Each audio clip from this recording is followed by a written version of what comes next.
Hi, I'm Stephanie Rublitz. Welcome back to my channel. I have a situation.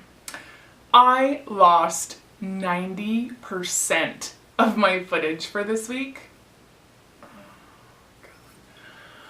But never fear. I came up with a new plan. I am showing up for y'all, so stay tuned.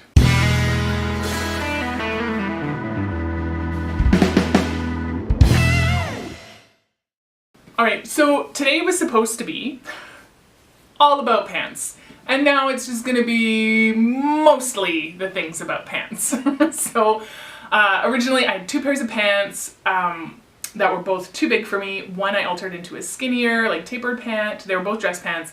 And one I had altered into just a straight leg fit. We did all things seams, darts, took off the waistband to do a proper fit. This wasn't a quick fix. This was like actually tailoring pants to fit, and yeah, it's all gone. So the 10% that I did have left though was the ending. So this is why I can still tell you, show you how to hem pants. So that's what we're going to be talking about in a minute. First though, I want to talk about like why don't pants fit us ever?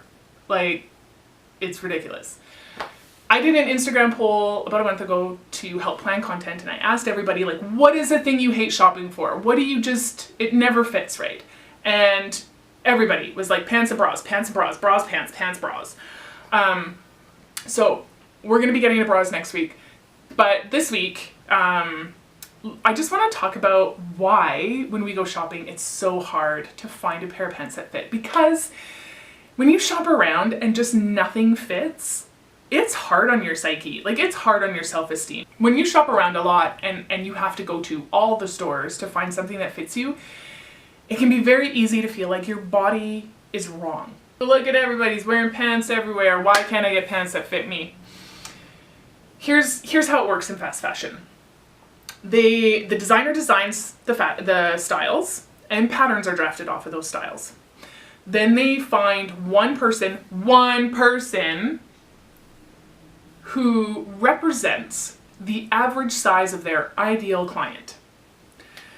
Then they draft the patterns for that person, they make the garments in their size, and they get that one person to try it on. And maybe that person will say, yes, this fits great. Maybe they'll say the pants ride up when I sit down, or I can't move my arms in this jacket.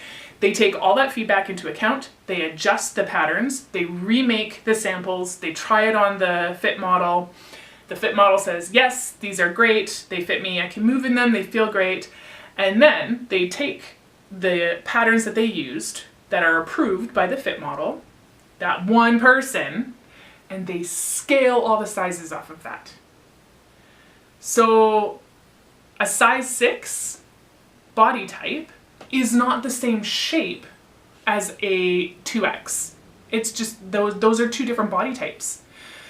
So when you have a company that is typically like a slimmer fit brand, and then they're like, oh, we carry plus size now, that plus size is not going to be the best fit, typically. Maybe there are brands out there that have like woken up and been like, oh, maybe we should get a plus size model to be our fit model for the plus size part of our line.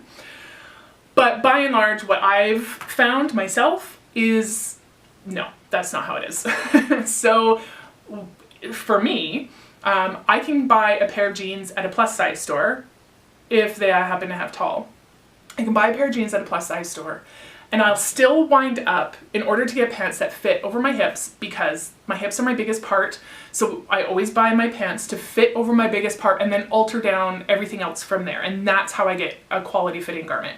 So I'll buy my pants at a plus size store, and I still have to put elastic in the back of my waistband because I get that like little pocket that so many of us have of all shapes and sizes.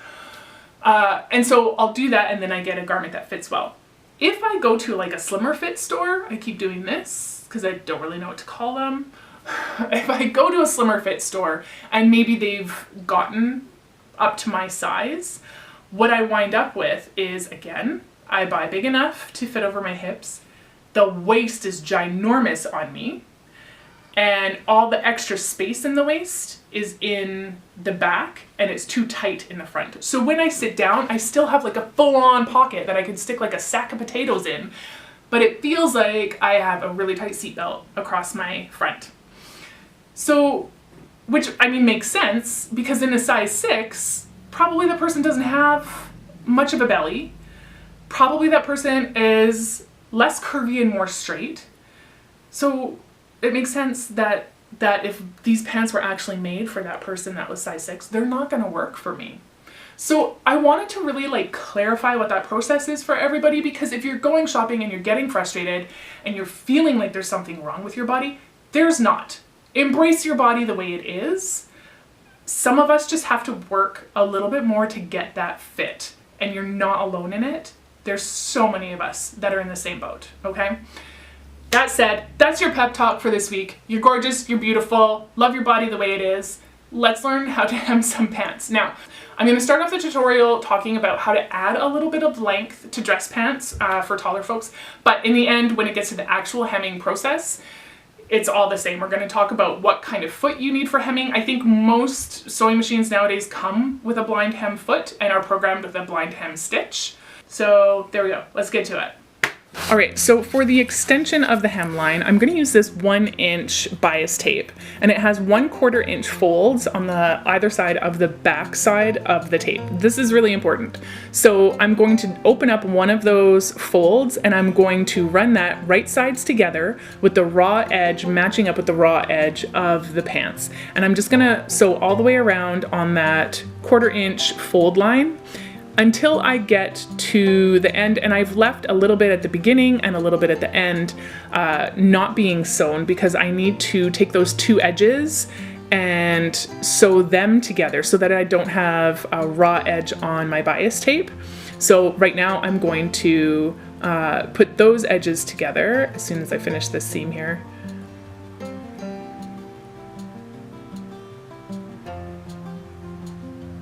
There we go, I've matched up the two edges of the bias tape.